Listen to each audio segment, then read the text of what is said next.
Nah, hari ini saya akan membahas dengan tema atau judul firman Tuhan, yaitu berjalan bersama dengan Tuhan.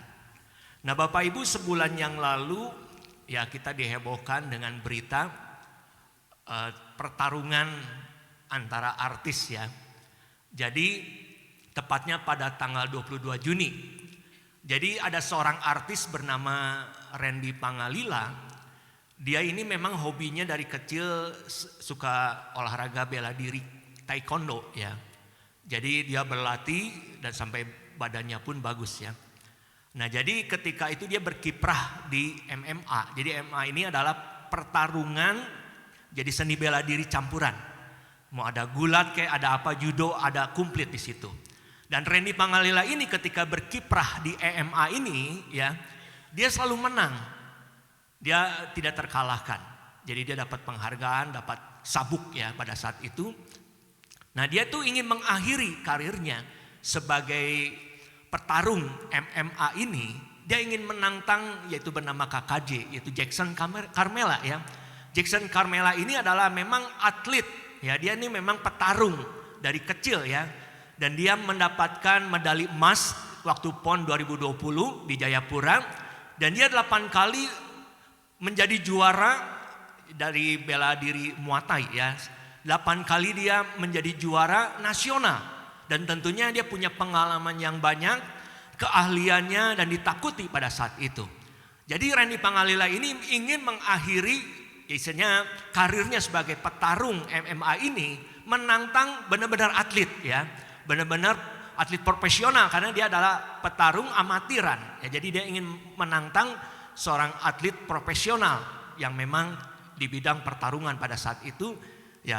Nah, ketika itu tantangannya itu diterima oleh KKJ ini dan ditentukanlah pertandingannya Bapak Ibu.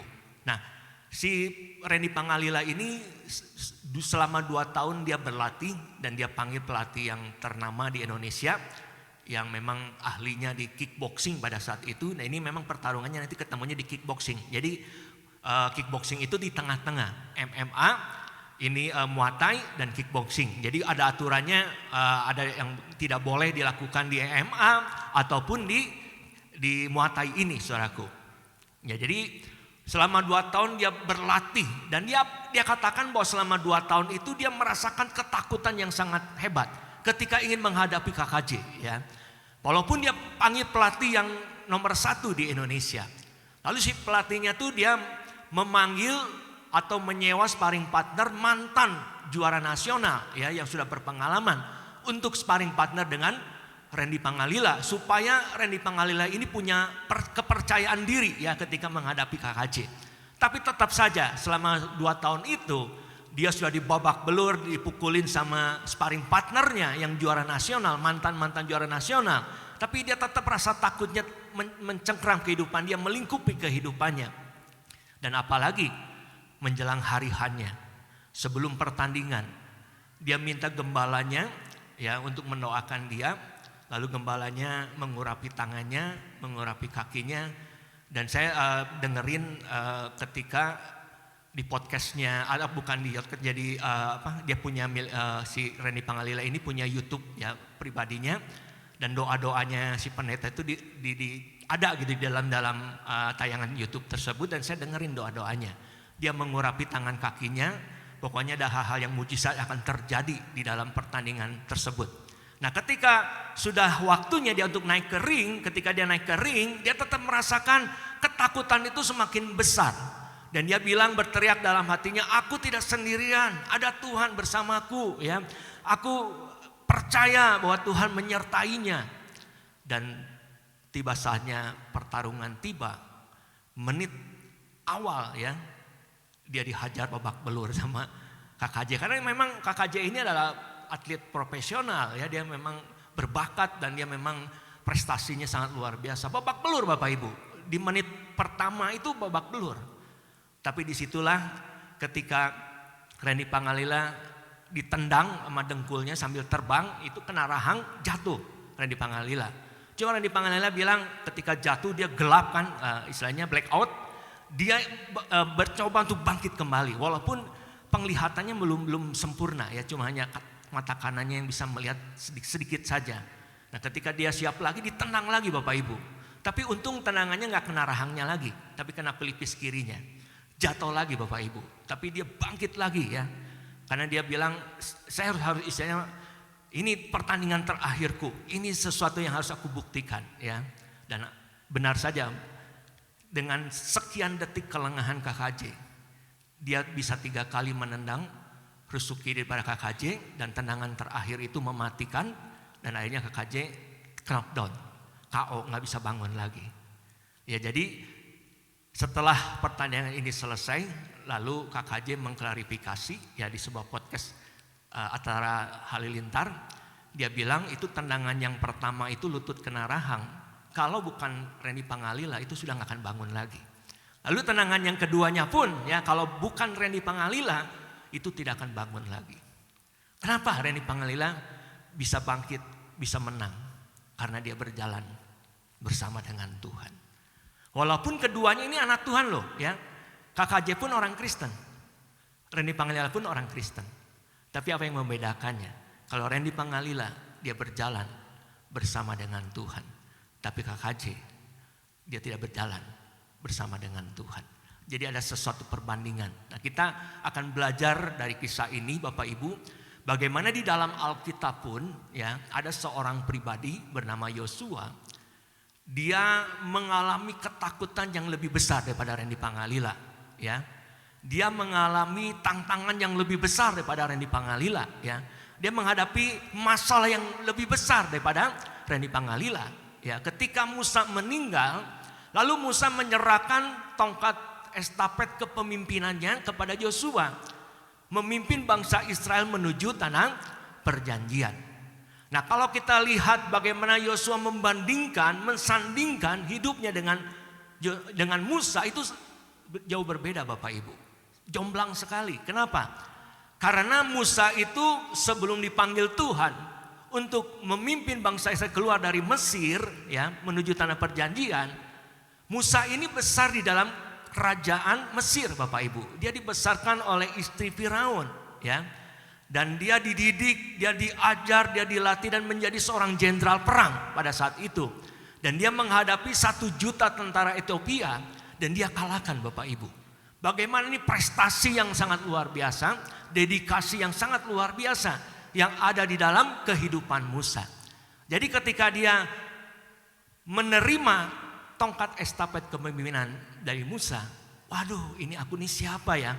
Disandingkan dengan Musa yang prestasinya sangat luar biasa. Tapi pada saat itu karena Tuhan bilang apa?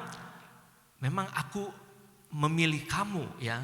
Aku istilahnya Tuhan itu meminta Yosua untuk melanjutkan perjalanan bangsa Israel dari padang gurun menuju tanah perjanjian. Nah, apa yang menjadi ketakutannya daripada Yosua? Karena Yosua sangat memahami ya bagaimana bangsa Israel ini adalah bangsa yang tegar tengkuk. Dia waktu menjadi asisten Musa, bagaimana bangsa Israel ini yang begitu sulit diatur, yang begitu sulit diarahkan, begitu sulit untuk hidup sesuai dengan apa yang Tuhan kehendaki. Dia sudah memahami benar ya, bagaimana bangsa ini yang tegar tengkuk di hadapan Tuhan. Kalau saya boleh bilang tegar tengkuk itu bandel ya, tegar tengkuk itu ya istilahnya nggak bisa dikendalikan lah, istilahnya ya semau gue dia gitu ya.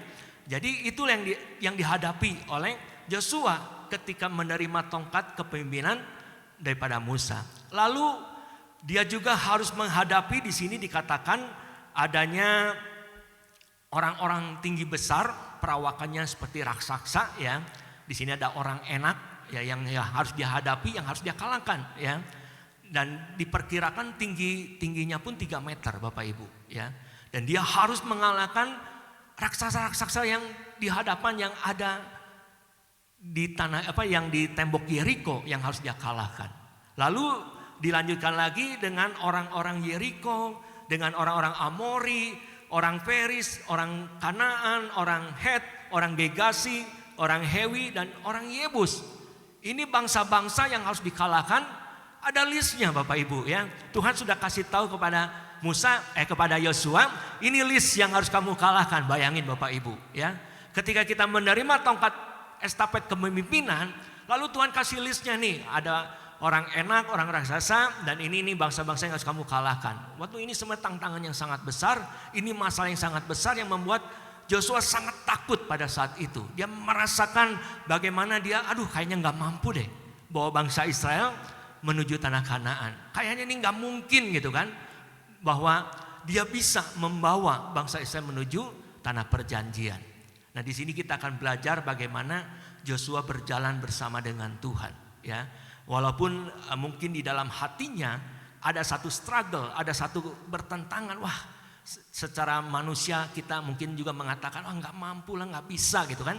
Tapi Tuhan menunjuk dia harus tetap berjalan untuk membawa bangsa Israel menuju tanah perjanjian. Nah, bagaimana sikap dan respon Yosua ketika Tuhan memerintahkan, ketika dia menerima tongkat kepemimpinan daripada Musa ya? Apa sikap dan responnya saat dia membawa bangsa Israel menuju tanah perjanjian? Nah, di sini kita belajar bahwa Joshua tahu bahwa Tuhan menyertai hidupnya.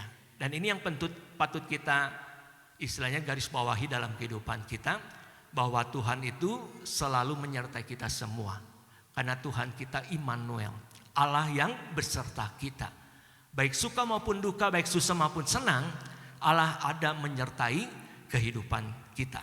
Nah, di dalam Yosua pasal yang pertama ayat yang kelima dikatakan, seorang pun tidak akan dapat bertahan menghadapi engkau seumur hidupmu, seperti aku menyertai Musa, demikianlah aku akan menyertai engkau. Aku tidak akan membiarkan engkau dan tidak akan meninggalkan engkau. Nah, di sini Yosua memegang janji Tuhan bahwa di setiap jalan kehidupannya ada Tuhan yang menyertai. Di mana dia akan pergi ke tempat yang dia akan lalui, di situ juga ada Tuhan yang menyertai kehidupannya. Apa yang membuktikannya? Yaitu dengan adanya tiang awan dan tiang api. Jadi tiang awan ini membawa bangsa Israel ya, ketika tiang awan ini mengarahkan menuju kemana, dan tiang awan ini tentunya meredam panasnya padang gurun ya. Panas teriknya matahari di padang gurun, dan awan ini menyejukkan bagi bangsa Israel yang dibawa oleh Tuhan menuju tanah perjanjian.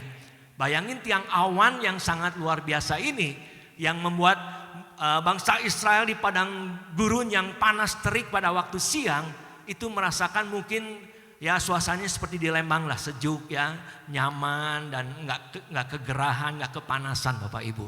Lalu di malam hari dia disertai dengan tiang api Bapak Ibu.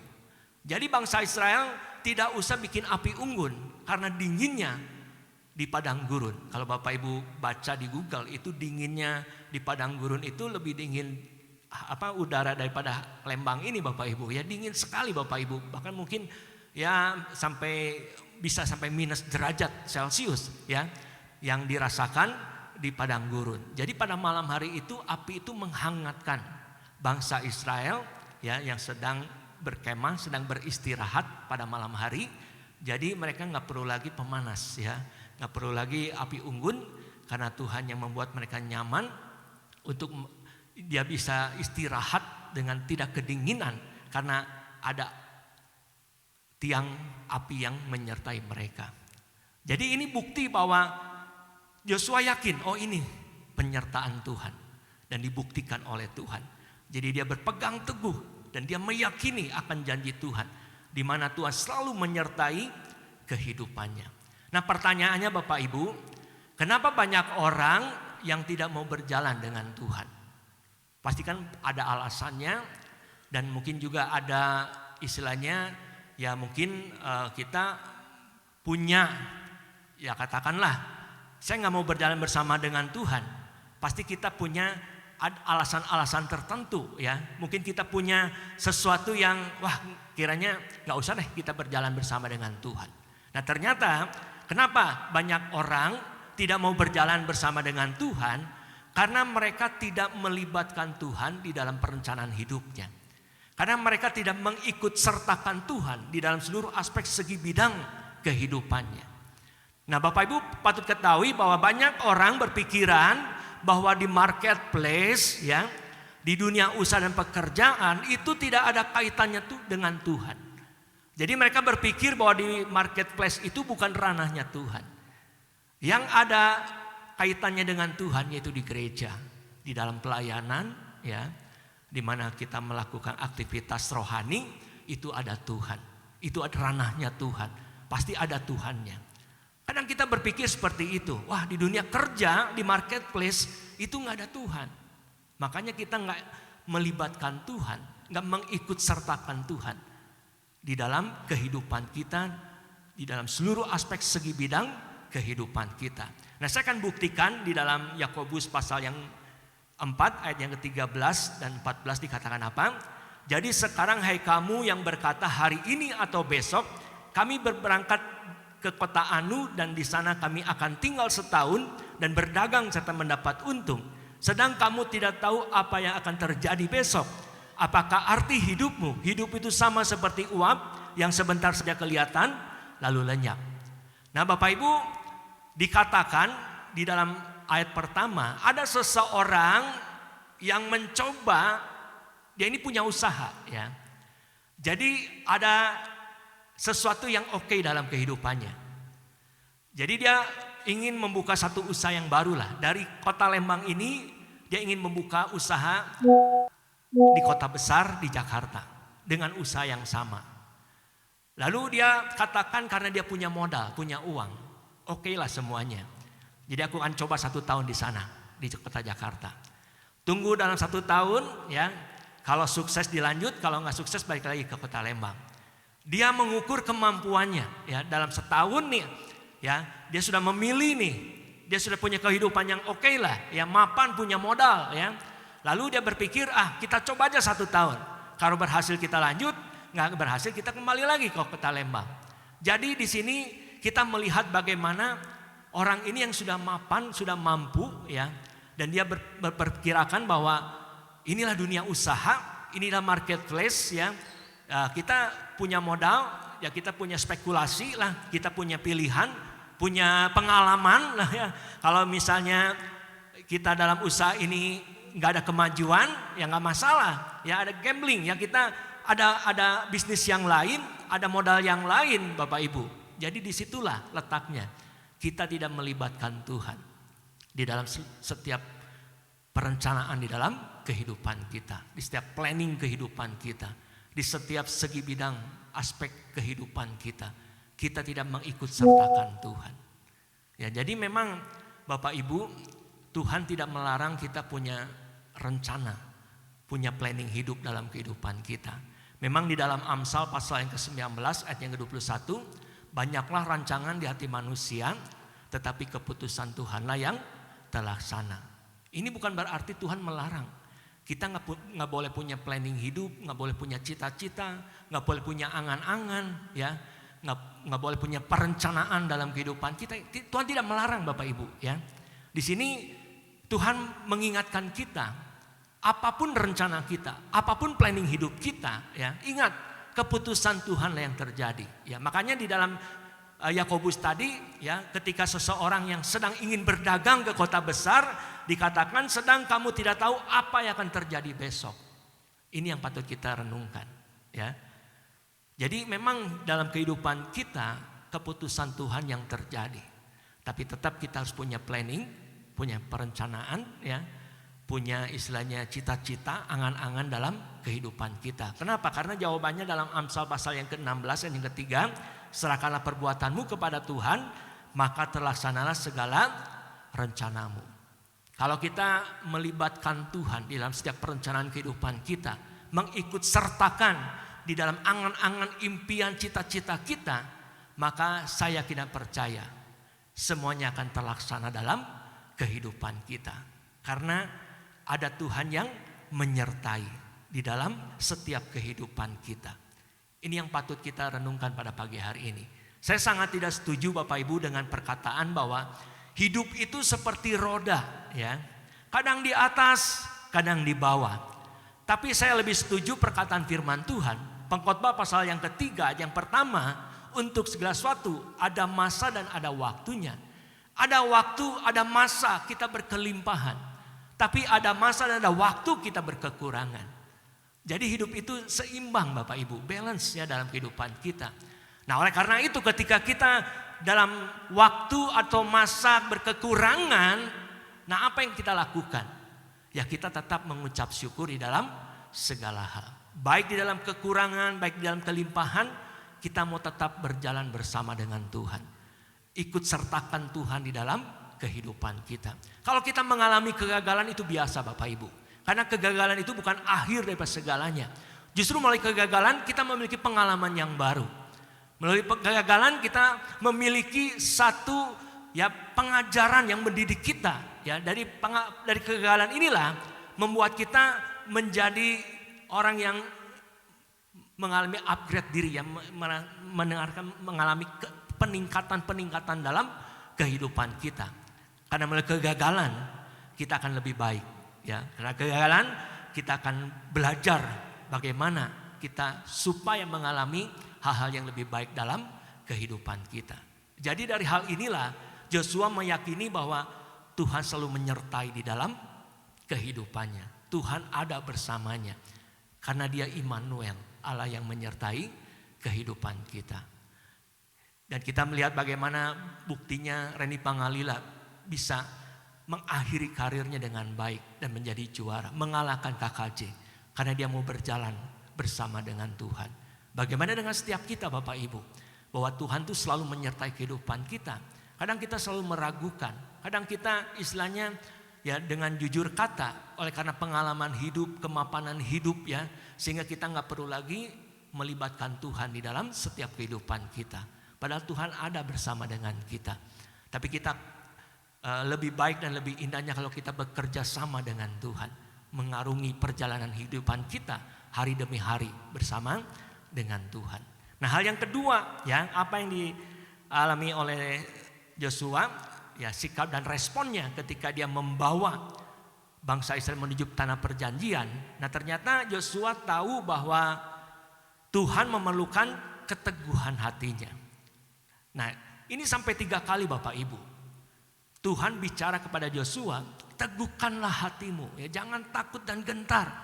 3 kali ini Tuhan ingatkan secara progresif kepada Joshua. Ini bagaimana ketakutannya ya. Kalau ketakutan seperti Reni Pangalila mungkin cukup 1 ayat. Tapi Tuhan memberikan sampai 3 kali ayat ya. Kuatkan dan teguhkanlah hatimu, sebab engkaulah yang akan memimpin bangsa ini, memimpin negeri yang kujanjikan.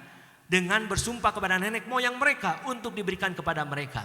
Hanya kuatkan dan teguhkanlah hatimu dengan sungguh-sungguh. Bertindaklah hati-hati sesuai dengan seluruh hukum yang telah diperintahkan kepadamu untuk hambaku Musa. Janganlah menyimpang ke kanan atau ke kiri, supaya engkau beruntung kemanapun engkau pergi. Ayat 9-nya, bukankah telah kuperintahkan kepadamu, kuatkan dan teguhkanlah hatimu.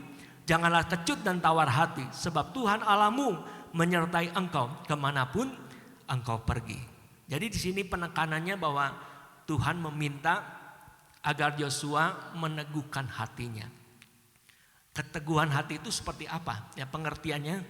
Nah saya akan baca di dalam Yesaya pasal yang ke-26 ayat yang ke-3 dan ke-4 dikatakan, yang hatinya teguh kau jagai dengan damai sejahtera, sebab kepadamulah ia percaya. Percayalah kepada Tuhan selama-lamanya, sebab Tuhan Allah adalah gunung batu yang kekal. Keteguhan hati itu adalah ketika kita percaya kepada Tuhan dan tidak pernah berubah. Dan yang kedua, kepercayaannya pun tidak berubah. Percaya dan kepercayaan atau percaya mempercaya itu 2 hal yang berbeda.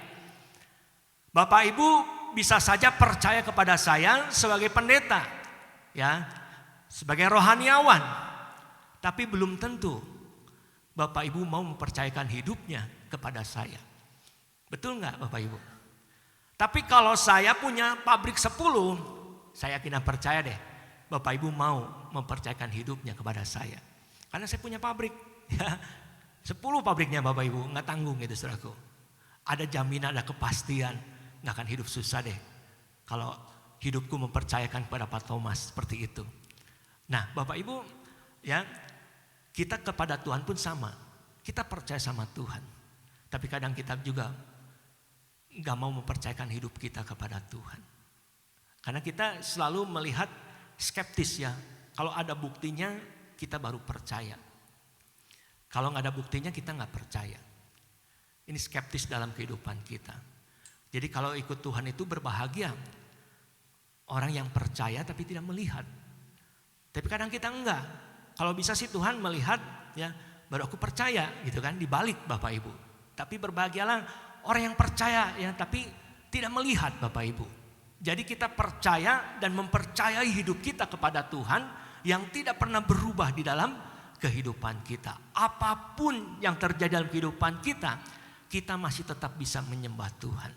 Apapun yang terjadi dalam kehidupan kita, kita masih bisa meninggikan Tuhan. Kita masih bisa berdoa, kita masih bisa istilahnya ya mengucap syukur dalam hal apapun dalam kehidupan kita. Apapun yang terjadi dalam kehidupan kita, kalau kita percaya dan mempercayakan hidup kita kepada Tuhan, kita mau tetap memegahkan Tuhan di dalam setiap kehidupan kita. Kita nggak pernah kecewa, kita nggak pernah tawar hati kepada Tuhan, ya. Kita nggak pernah istilahnya dalam kehidupan kita mengalami ya satu kemunduran ya di dalam Tuhan, tapi kita tetap terus maju. Walaupun dalam hal kehidupan kita, mungkin kita tidak mengalami istilahnya yaitu progres yang signifikan dalam kehidupan kita, tapi kita mau tetap setia. Percaya kita tidak berubah, lalu kita mempercayakan hidup kita pun kepada Tuhan, harusnya nggak boleh berubah sampai selama-lamanya, karena ada penyertaan Tuhan, ya. Dan Tuhan meminta kepada setiap kita agar kita memiliki keteguhan hati, ya, di dalam setiap kehidupan pribadi lepas pribadi. Nah, saya akan akhiri Bapak Ibu dengan sebuah kesaksian, ya. Jadi pada waktu tahun 2020 bulan Maret terjadi pandemi COVID melanda Indonesia dan seluruh dunia. Nah itu tahun 2020 itu, awal tahun 2020 itu saya itu memang sedang istilahnya melunasi ya, bahwa anak saya yang paling besar masuk Universitas Maranatha, lalu anak kedua saya masuk ke SMA. Ini double ya, ini harus double portion berkatnya juga Bapak Ibu. Karena saya salah memperhitungkan, ternyata ketika anak saya sudah besar, loh kok barengan ya masuk SMA dan SMP bareng ya. Lalu SMA ke universitas pun bareng gitu saudaraku ya. Nah ketika kita sedang istilahnya maaf kata kita GBI pendeta GBI Sukawarna ini sedang disorot ya sama Satgas dan kita dikucilkan, saya mengalami diusir dari perumahan ya. Dan saya tidak boleh keluar dulu selama 2 minggu saya sekeluarga nggak boleh keluar Bapak Ibu. Jadi waktu pemakaman Pak David itu maaf, saya nggak bisa keluar ya, ditahan sama mereka ya. Padahal saya tuh walaupun lagi demam tinggi, saya pengen ke TPU Pandu Bapak Ibu. Tapi saya dilarang, nggak boleh keluar, ya udahlah. Saya cumanya main telepon, WA saja, video call Bapak Ibu. Jadi pada saat itu saya tidak menghantarkan almarhum ya jenazah Pak David. Nah udahlah, kita juga waktu itu juga terpapar semua COVID ya, kita juga lagi kondisi ketakutan yang sangat mendalam ya, kekhawatiran, dan ketika dengar Pak David meninggal, wah itu benar-benar seperti pukulan yang sangat berat bagi ya saya sekeluarga Bapak Ibu ya. Jadi waktu itu saya lewatin dulu deh ya sakitnya bulan Maret ya, bulan April bulan Mei ya, bulan Mei pihak Universitas Maranatha telepon bahwa harus melunasi biaya untuk masuk kuliah sekian puluh juta Bapak Ibu. Jadi saya ini punya tabungan tuh 2. Tabungan yang pertama itu tabungan buat anak-anak sekolah. Tabungan yang kedua yaitu untuk sehari-hari. Jadi rekeningnya berbeda ya. Jadi ketika Universitas Maranatha minta melunasi sekian puluh juta, saya lihat rekeningnya. Lalu anak saya juga yang kedua masuk ke SMA perlu belasan juta Bapak Ibu ya. Lalu saya bilang begini kepada pihak Universitas Maranatha, Pak, bisa nggak pelunasannya nanti setelah selesai pandemi COVID ya. Kita juga nggak tahu nih pandemi COVID sampai kapan berakhirnya ya. Semua gelap, kita nggak tahu, tidak dapat memprediksi. Katanya sampai 5 tahun lah, ada 3 tahun, macam-macam Bapak Ibu ya. Jadi saya minta pertimbangan lah. coba nanti pelunasannya setelah pandemi COVID ini lewat. Oh nggak bisa Pak ya. Karena kan kita mulai kuliah itu bulan September Pak ya. Loh kuliahnya gimana? Ya kita online saja Pak. Oh online, iya. Karena kita kan belum dianjurkan untuk onsite gitu saudaraku. Dan dia ngotot tetap, dan akhirnya ya udahlah. Saya transfer, lalu ke SMA juga saya transfer. Lalu saya lihat sisanya, dan saya perhitungkan saya cuma bisa bayar 2 semester. Karena 1 semester itu 13 juta ya. Saya lihat sampai 2 semester. Nggak tahu 3 semester sampai 8 semesternya saya mau bayar pakai apa ya? Pakai daun, pakai koran gitu saudaraku ya. Bingung saudaraku, ya udahlah. Karena saya kalau ngambil yang buat hari-hari pun nggak mungkin. Karena jujur pelayanan saya ya intensitasnya turun drastis ya Bapak Ibu ya. Saya biasa sibuk kanan kiri, ada gereja dari lain juga ngundang dan sebagainya. Tiap hari juga ada persekutuan, semuanya bala-bala yang ngundang. Ya udahlah, saya sudah, ya itulah ada masa dan ada waktunya kita berkelimpahan, ada masa dan waktunya kita mengalami kekurangan. Ya, jadi akhirnya ya udahlah, nggak mungkin deh. Nah, berjalanlah kuliah sampai semester 1, semester 2 masih bisa bayar Bapak Ibu. Masuk semester 3 ya, wah udahlah pikiran udah nggak karuan deh pada saat itu. Kita masih work from home ya, jadi kerja di rumah. Di rumah nggak hulang, doa udahlah baca firman ya, pokoknya apalagi yang saya kerjakan ya. Saya cuma bisa berdoa, saya bisa membaca Alkitab, ya kadang saya juga menangis, aduh nggak nyangka gitu saudaraku ya bisa terjadi seperti ini. Dan akhirnya pada semester ketiga, yaitulah Tuhan kita tuh Jehovah Jireh, Allah yang menyediakan. Waktu tagihan semester 3 dari universitas kepada anak saya, lalu forward ke saya, Pi, universitas nih udah nagih. Saya cuma balas di WA, ya nanti papi bayar, ya nanti papi transfer. Saya lihat rekening juga, nggak cukup Bapak Ibu ya. Cuma saya bisa balas itu saudaraku, ya. Padahal itu sudah deadline-nya harus membayar. Nah itulah Jehovah Jireh, di mana ketika minggu-minggu terakhir deadline, ya mungkin hari-hari terakhir deadline, Tuhan menggerakkan seseorang ya untuk memberkati hidup saya. Dia kasih berkat, dan maaf kata berkatnya bukan kecil Bapak Ibu, berkatnya besar. Jadi ketika saya melunasi kuliah anak saya cuma nambah beberapa juta saja ya. Jadi sudah ada orang ngasih yang begitu besar. Nah ketika sudah bayar yang ketiga, anak saya bilang begini, Pak, Epi, setahun ini kalau saya menyelesaikan 3 semester, papi sanggup gak bayarnya? Bayangin 13 kali 3 berapa Bapak Ibu? 39 juta. Oh bisa gitu? Bisa. Nanti cuma sampai 3 tahun kuliahnya. Oh ya udah sok ambil aja. Padahal saya gak tahu uangnya dari mana Bapak Ibu ya. Tapi deadline sebelum akhir, Tuhan gerakan seseorang beri berkat pada saya. Lalu saya bisa melunasi. Dan terakhir Bapak Ibu semester ke-8 bulan Oktober tahun lalu ya, ketika saya pelayanan kedukaan, saya ke rumah duka Nana Rohana, setelah saya parkir, saya ingin menuju ke tempat ruangan di mana saya akan melayani di situ. Saya ketemu dengan jemaat Bapak Ibu. Nah jemaat ini kokohnya dulu kokohnya meninggal dan pernah saya layani di dalam pelayanan kedukaan. Lalu dia teriak, Pak Thomas kok ada di sini? Oh iya Ci, saya bilang tuh. Pak Thomas, aduh saya tuh nggak tahu, ingat saja ke Pak Thomas katanya. Loh kenapa Ci? Saya bilang tuh.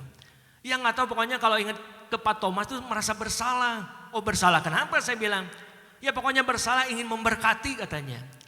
Terus saya bilang, udah Ci nggak usah lah. Saya lihat tunjukin jam tangan, saya mau pelayanan dulu ya Ci ya. Saya tinggalin Bapak Ibu ya. Saya pelayanan, penghiburan, selesai ibadah penghiburan, ya kita fellowship, ngobrol-ngobrol sebentar, ya sekitar jam 8-an lebih lah. Saya keluar dari ruangan, menuju tempat parkiran di mana saya mau pulang, si Inci nungguin Bapak Ibu ya. Pak Thomas tunggu dulu sebentar. Dia sambil datang, saudaraku, dia bawa tas besar ya. Dia bilang begini, tas Pak Thomas buka. Oh kenapa Ci, buka aja. Langsung dia kusuk ya. Saya berpikir begini, paling juga ngasih 1 juta, kalau enggak 2 juta ya. Tapi ketika dia masukkan uang ke tas saya, Bapak Ibu, saya kaget Bapak Ibu. Kenapa? Karena yang dia masukkan ke dalam tas saya 1 gepok 10 juta Bapak Ibu ya. Jadi ketika uang itu dimasukkan ke dalam tas itu, saya dengan polosnya bilang begini, Ci, ini loba-loba tinggi teh meret teh, tersalah saya bilang gitu. Enggak Pak Thomas, buat Pak Thomas aja. Dia langsung pergi Bapak Ibu ya. Saya masih ngahulang di tempat parkiran Bapak Ibu. Sampai pulang pun masih ngahulang ya. Dan akhirnya sampai di rumah saya kumpulin anak istri saya dan saya tunjukin ini. Di mana Jehovah Jireh, Tuhan yang menyediakan. Kamu bisa bayar semester ke-8. Ini yang terakhir. Tuhan tetap memelihara, Tuhan tetap menyertai ya. Itu tergantung keteguhan hati kita kepada Tuhan. Kalau kita sudah percaya, kita terus mempercayakan hidup kita kepada Tuhan. Jujur selama ketika pandemi COVID, lalu almarhum Pak David dipanggil pulang ke rumah Bapak, jujur saya goyah Bapak Ibu ya. Saya sekuat-kuatnya saya iman saya goyah ya. Dan saya sudah memprediksikan kalau nggak ada Pak David udah habis deh kita ya. Itu sudah saya 2017 masih sempat ngomong ke teman-teman full timer, ini kalau Pak David nggak ada kita habis, saya bilang. Benar terjadi Bapak Ibu ya. Tapi itulah memang harus kita lalui ya. Ada masa, ada waktunya kita sedang kesusahan, ya kita hadapi, ya kita jalani ya. Jadi ini memang kita jangan takut, jangan khawatir, walaupun secara manusia kekhawatiran, ketakutan itu ada ya di dalam kehidupan kita, tapi kita harus mempercayai bahwa Tuhan kita selalu menyertai kehidupan kita. Nah, saya ingin mengatakan kepada Bapak Ibu bagaimana supaya kita bisa memiliki keteguhan di hati kita kepada Tuhan. Yosua pasal yang pertama ayat ke-8 bilang apa? Janganlah engkau lupa memperkatakan kitab Taurat ini, tetapi renungkanlah itu siang dan malam supaya engkau bertindak hati-hati sesuai dengan segala yang tertulis di dalamnya. Sebab dengan demikian perjalananmu akan berhasil dan engkau akan beruntung. Jadi dikatakan firman Tuhan itu bukan diperkatakan, tapi harus dihafalkan dan direnungkan siang dan malam. Supaya apa? Supaya kita bertindak hati-hati sesuai dengan apa yang dituliskan dalam kebenaran firman Tuhan. Supaya apa? Berkatnya perjalanan kita mengalami keberhasilan dan hidup kita akan selalu dalam keberuntungan. Karena ada penyertaan Tuhan dan ada keteguhan hati kita. Sehingga berkat Tuhan itu akan tercurah dalam kehidupan kita. Kalau kita ada keraguan, kebimbangan, maka berkat itu tidak akan mengalir dalam kehidupan kita. Jadi kuncinya kita harus meyakini ada penyertaan Tuhan. Dan kita harus meyakini bahwa kita harus memiliki keteguhan hati ya. Kita percaya dan mempercayakan hidup kita kepada Tuhan. Maka kita akan mengalami berkat yang daripada Tuhan. Memang kadang kita selalu bertanya dalam hati kita. Kadang kita meragukan firman Tuhan. Tapi kita lebih baik kita merem ya. Kita berdoa, kita berlutut. Dan kita yakin bahwa Tuhan yang selalu berperkara dalam kehidupan kita. Jadi hari ini kita belajar bahwa kita harus meyakini bahwa Tuhan menyertai kehidupan kita. Dan kita juga harus mempercayai kehidupan kita kepada Tuhan. Tuhan hanya perlu keteguhan hati kita untuk menjalani kehidupan kita hari-hari ini. Amin. Mari senang bagi berdiri.